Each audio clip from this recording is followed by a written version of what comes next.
الحمد للہ والصلاة والسلام علی رسول اللہ اما بعد اعوذ باللہ من الشیطان الرجیم بسم اللہ الرحمن الرحیم رب اشرح لی صدری ویسر لی امری واحلل عقدۃ من لسانی یفقہوا قولی رب زدنی علما رب زدنی علما رب زدنی علما۔ اچھا جی، کل ہم نے بلوغ المرام من ادلۃ الاحکام کی حدیثیں پڑھی۔ آج جو ہے ہم حدیث پڑھتے ہیں اور اس کے بعد جو ہے وہ بحث کی طرف بھی آئیں گے، لیکن اس سے قبل جو ایک دو حدیثیں رہ گئی ہیں وہ پڑھ لیتے ہیں تاکہ یہ باب مکمل ہو جائے اور جلدی سے کمپلیٹ ہو جائے۔ تو حدیث نمبر 93 پڑھتے ہیں، 93 نمبر حدیث۔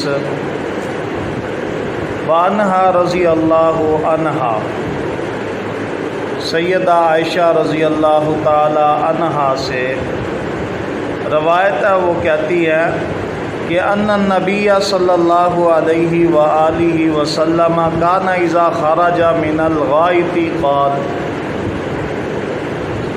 نبی کریم صلی اللہ علیہ وآلہ وسلم جب قضائے حاجت کی جگہ سے باہر نکلتے تو آپ صلی اللہ علیہ وآلہ وسلم ایک لفظ کہتے، وہ کیا تھا؟ قال، آپ فرماتے غفرانک، کہ یا اللہ ہمیں کیا کر دے، مغفرت، تجھ سے مغفرت مانگتے ہیں، غفرانک، یا اللہ تجھ سے مغفرت مانگتا ہوں۔ ہم نے شروع میں حدیث پڑھی تھی واش روم کے اندر جانے کی، اور آج حدیث ہے واش روم سے جب بندہ باہر نکلے تو اس وقت دعا میں کیا کہنا ہے؟ صرف ایک لفظ، وہ کیا ہے؟ غفرانک۔ بہت ہی آسان سا، جب واش روم میں جائیں تو کہیں اللہم انی اعوذ بک من الخبث والخبائث، اور پھر اس کے بعد واش روم میں داخل ہوں۔ جب باہر نکلیں واش روم سے، باہر آ جائیں تو پھر کیا کہیں؟ غفرانک۔ نبی صلی اللہ علیہ وآلہ وسلم اللہ تعالیٰ کی یاد کے اندر مشغول رہتے اور غافل نہیں ہوا کرتے تھے، لیکن واش روم ایک ایسی جگہ ہے جہاں پر ذکر نہیں کیا جا سکتا، یہ گندی جگہ ہے، اور نبی صلی اللہ علیہ وسلم جب وہاں پر خاموشی اختیار کرتے تو باہر نکلتے تو کہتے غفرانک، یا اللہ جو وقت میں ذکر نہیں کر سکا، میں اس ذکر کو جو نہیں کر سکا اس کی وجہ سے میں کیا کہتا ہوں، مجھے معاف کر دے۔ کون کہہ رہا ہے؟ وہ نبی کہہ رہا ہے جس کے بارے میں اللہ تعالیٰ نے قرآن مجید میں فرمایا لیغفر لک اللہ ما تقدم من ذنبک وما تأخر۔ تو اس حدیث سے یہ بات سمجھ آئی کہ جب واش روم سے نکلنا ہے تو پھر کیا کہنا ہے؟ غفرانک۔ یہ دعا پڑھنی ہے، یہ دعا ہے کہ یا اللہ ہمیں کیا کر دے؟ معاف کر دے، پاک کر دے۔ اچھا جی، دوسری بات بھی اس حدیث سے یہ سمجھ لیں کہ بندہ باہر نکلتا ہے واش روم سے تو کہتا ہے غفرانک، یا اللہ میں مغفرت چاہتا ہوں، مجھے پاک کر دے۔ یا اس کا ایک اور مقصد اور مطلب بھی ہے کہ جب میں داخل ہوا تھا جننیوں اور جنوں سے پناہ طلب کرتا تھا، تیری پناہ میں آتا تھا کہ تو بچا لے، دعا پڑھی تھی میں نے، تو یا اللہ تو نے مجھے اس سے بچایا، غفرانک۔ اب کیا ہے کہ مجھے پاک کر دے، میں پاک صاف ہو جاؤں، ان کا کسی قسم کا اثرات جو ہے وہ مجھ پہ نہ ہو۔ تو یہ حدیث نمبر 93 ہے۔ حدیث نمبر 94 اور 95 جو ہم پیچھے پڑھ کے آئے ہیں، ہڈی اور گوبر کے بارے میں اسی طرح کی حدیثیں ہیں، یہ میں نے پڑھا دی اور سمجھا بھی دی ہیں۔ حدیث نمبر 94 اور 95 بالکل اسی طرح کی ہے۔ حدیث نمبر 96 جو ہے وہ پڑھ لیتے ہیں۔ وعن ابی ہریرہ رضی اللہ عنہ ابو ہریرہ رضی اللہ تعالیٰ عنہ قال کہتے ہیں قال رسول اللہ صلی اللہ علیہ وآلہ وسلم فرمایا رسول اللہ صلی اللہ علیہ وسلم نے استنزہوا من البول پیشاب سے بچو، بہت زیادہ بچو، فإن عامۃ عذاب القبر منہ، بہت زیادہ پیشاب سے بچنا ہے۔ وجہ فرمائی کہ بے شک جو ہے زیادہ عذاب جو ہے عامۃ عذاب القبر منہ، اس کی وجہ سے عذاب قبر ہوتا ہے۔ اچھا جی، اسے دارقطنی نے بیان کیا ہے، اور وللحاکمی 97 نمبر حدیث بھی ساتھ پڑھ دیتا ہوں۔ وللحاکمی، اور حاکم نے کہا کہ اکثر عذاب القبر من البول، کہ حاکم کی حدیث کی کتاب میں یہ روایت بھی ہے کہ اکثر قبر کا عذاب پیشاب کی وجہ سے ہوتا ہے۔ وَهُوَ صحیح الاسنادی، اور اس کی جو تمام اسناد ہیں وہ صحیح ہیں ان حدیثوں کی۔ اب 96 نمبر حدیث اور 97 نمبر حدیث میں کیا ہے کہ پیشاب کے قطروں سے، پیشاب سے ضرور بچنا چاہیے۔ اور میں یہاں پر تھوڑی سی وضاحت بھی کر دوں، اس کے اندر آپ ضرور لکھیں گے، اس بات کو شامل کریں گے کہ عذاب قبر بھی برحق ہے۔ اب اس حدیث میں ہے نا کہ عذاب جو ہے وہ بہت زیادہ ہوتا ہے، کس کی وجہ سے؟ پیشاب کی وجہ سے۔ تو انسان کو بہت زیادہ احتیاط کرنی چاہیے اس چیز میں کہ وہ پیشاب کے قطروں سے بچے، اپنی صفائی ستھرائی کا خاص خیال رکھے۔ اور کچھ لوگ آپ نے دیکھے ہوں گے وہ روڈوں کی ایک طرف بیٹھ جاتے ہیں پیشاب کرنے کے لیے، کوئی گلی کے کناروں پہ بیٹھا ہوتا ہے، عجیب عجیب۔ تو ایسا نہیں کرنا چاہیے، پیشاب کی جگہ پر جا کر پیشاب کرنا چاہیے، یہ ٹھیک ہے۔ کہیں واش روم ہو، کوئی ایسی جگہ ہو، وہاں پر کریں۔ آپ دیکھیں نا کہ روڈوں کے کونوں پہ پیشاب کرتے رہتے ہیں، پھر بارش آتی ہے وہ جگہ بھر جاتی ہے، تو آپ دیکھیں کتنے لوگوں کے کپڑے خراب ہوتے ہیں، کیا کیا ہوتا ہے۔ تو ایسا حصہ نہیں بننا چاہیے، بلکہ اپنے بچوں کو بھی ابھی سے ترغیب دلائیں اور خود بھی اس پر عمل کریں کہ ایسا عمل نہ کریں کہ جس کی وجہ سے آپ پر پریشانی بنے عذاب کی، یا گناہ ہو آپ کو، تو یہ عذاب قبر کا بہت بڑا سبب ہے۔ اور تیسری بات مزید وضاحت میں آپ لکھیں گے کہ کچھ لوگوں کو بیماری ہوتی ہے، پیشاب کے قطرے آتے رہتے ہیں انہیں، تو وہ لوگ جو ہے اللہ کی آزمائش میں ہوتے ہیں۔ بیمار شخص کسی بھی بیماری میں ہو، وہ چاہے گردے کی بیماری ہو، چاہے دل کی بیماری ہو، کوئی بھی بیماری ہو، تو وہ اللہ تعالیٰ کی طرف سے ایک آزمائش ہوتی ہے۔ مومن ہوتا ہے تو وہ اس کے ذریعے اس کے گناہ جھڑ جاتے ہیں، تو یہ آزمائش میں اگر کامیاب ہوتا ہے تو یہ ایک آزمائش ہوتی ہے نمازی کے لیے۔ ایسا نمازی جس کے کپڑے جو ہیں وہ صحیح نہیں رہتے، یعنی کہ بار بار پیشاب کے قطرے گرتے رہتے ہیں بیماری کی وجہ سے، ایسا شخص جو ہے وہ بے شک مرد ہو یا عورت ہو، وہ انڈر ویئر استعمال کرے اور اس کے اندر ٹیشو یا روئی رکھے تاکہ اس کے کپڑے جو ہیں وہ پلید نہ ہوں، پیشاب کے قطروں سے بچ جائیں۔ جب نماز پڑھنے لگے تو وہ روئی نکال کے پھینک دے اور وضو کرے اور اس کے ساتھ جو ہے نماز پڑھے۔ تو یہ بات ذہن میں رکھ لیں، سمجھ لیں، اور اس کو اگر کوئی بھائی ایسا ہے جس کو اس طرح کی بیماری ہے، وہ اس کو ہلاکت نہ سمجھے، اللہ تعالیٰ کی طرف سے آزمائش سمجھے اور اس کام کو ہر نماز میں کرتا رہے۔ اچھا جی، میں نے کل بات کی تھی کہ ہم بات کریں گے قبلہ پر، کہ بیت اللہ جو ہے، جو مسلمانوں کا قبلہ ہے، یہ بہت زیادہ عظمت اور حرمت والا ہے۔ اور نبی کریم صلی اللہ علیہ وآلہ وسلم کو بیت اللہ کے ساتھ قبلہ کے ساتھ بے حد محبت تھی۔ آپ جانتے ہیں پہلے لوگ بیت المقدس کی طرف منہ کر کے نماز پڑھتے تھے، پھر رسول اللہ صلی اللہ علیہ وسلم کی بہت زیادہ خواہش اور تمنا تھی، وہ بار بار اللہ تعالیٰ سے دعا کرتے تھے اور آسمان کی طرف دیکھتے تھے۔ اللہ تعالیٰ نے آپ کی خواہش اور آپ جو چاہتے تھے اس کو قبلہ اس چیز کو مد نظر رکھتے ہوئے اللہ تعالیٰ نے قبلہ جو ہے وہ تبدیل کیا اور بیت اللہ کو قرار دیا کہ مسلمان اب جو ہے بیت اللہ کی طرف منہ کر کے جو ہے وہ کیا کریں گے، نماز پڑھیں گے۔ یہ اس لیے بھی بہت زیادہ حرمت والا ہے۔ آپ دیکھیں جب رسول اللہ صلی اللہ علیہ وآلہ وسلم کو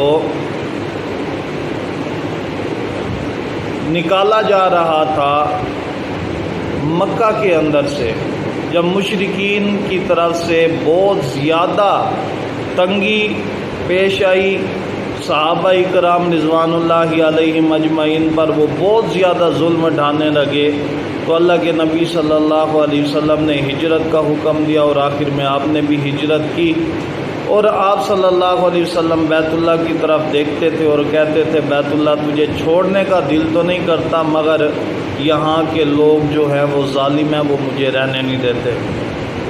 تو آپ کو اس قدر بیت اللہ سے محبت تھی۔ رسول اللہ صلی اللہ علیہ وآلہ وسلم کیا فرماتے ہیں؟ آپ صلی اللہ علیہ وسلم نے 3 باتیں ارشاد فرمائی۔ بیت اللہ کی عظمت اس سے بھی بہت زیادہ اجاگر ہوتی ہے۔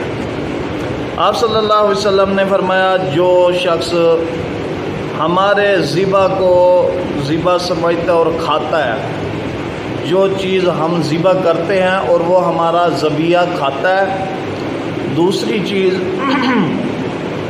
ہماری نماز کی طرح وہ نماز پڑھتا ہے، اور تیسری چیز ہمارے قبلے کو وہ قبلہ سمجھتا ہے، تو وہ کون ہے؟ وہ مسلمان ہے۔ جس کے اندر 3 چیزیں پائی جائیں کہ وہ ہمارے ذبیحہ کو ذبیحہ سمجھے، ہماری نماز کی طرح نماز پڑھے، اور ہمارے قبلے کو وہ قبلہ سمجھے، وہ مسلمان ہے۔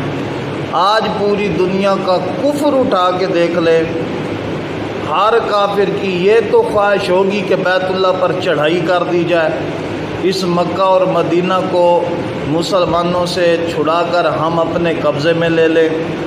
یہ تو کافروں کی کوشش ہوگی، کافر کبھی بیت اللہ کو اللہ کا گھر ماننے کے لیے تیار نہیں ہے۔ اس لیے نبی علیہ الصلوۃ والسلام کی باتوں کے اندر بہت بڑی حکمت ہوتی ہے۔ تو آپ نے فرمایا کہ جو ہمارے قبلے کو قبلہ نہ سمجھے تو وہ بھی مسلمان نہیں ہے۔ یہ تو چند کا حدیث تھی بیت اللہ کی عظمت اجاگر کرنے کے لیے۔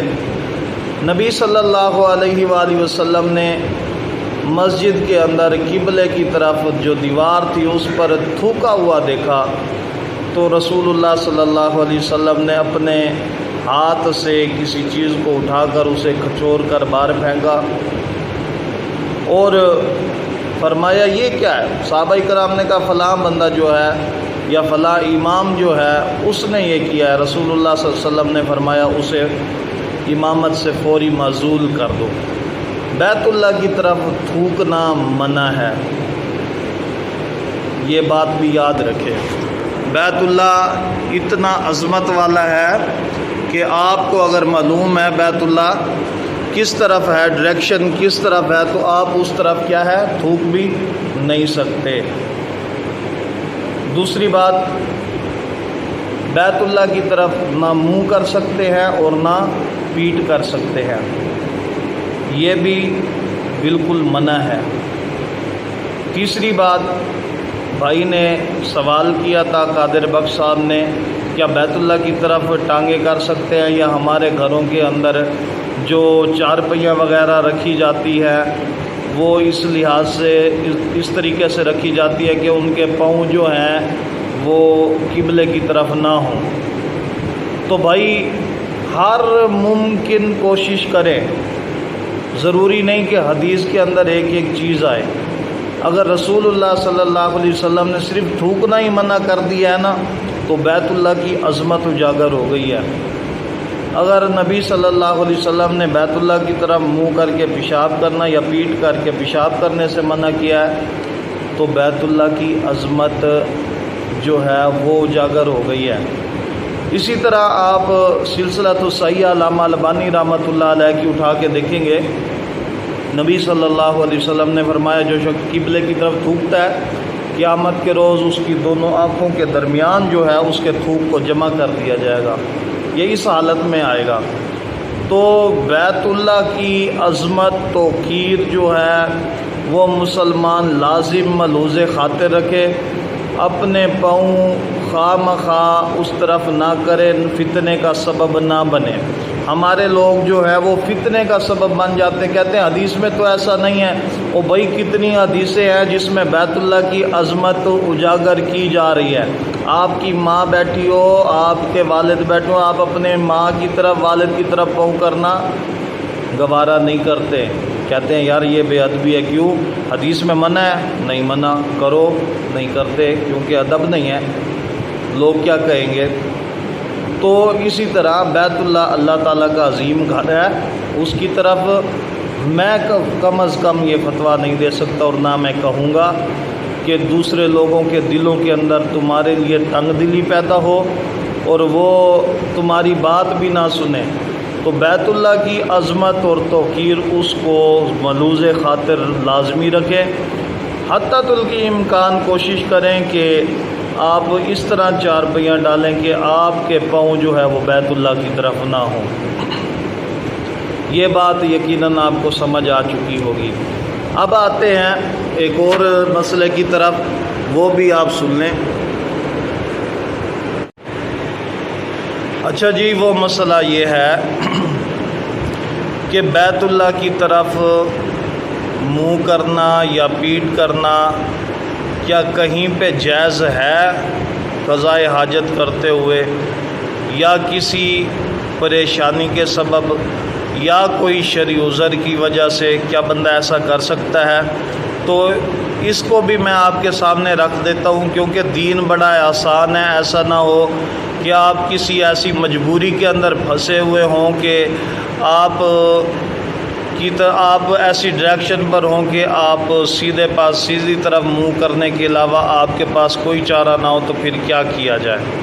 تو اسلام نے اس کے لیے بھی بے حد آسان اور مؤثر جو ہے وہ جواب دیا ہے۔ میں وہ تھوڑی سی بحث آپ کے سامنے وہ بھی رکھ دیتا ہوں۔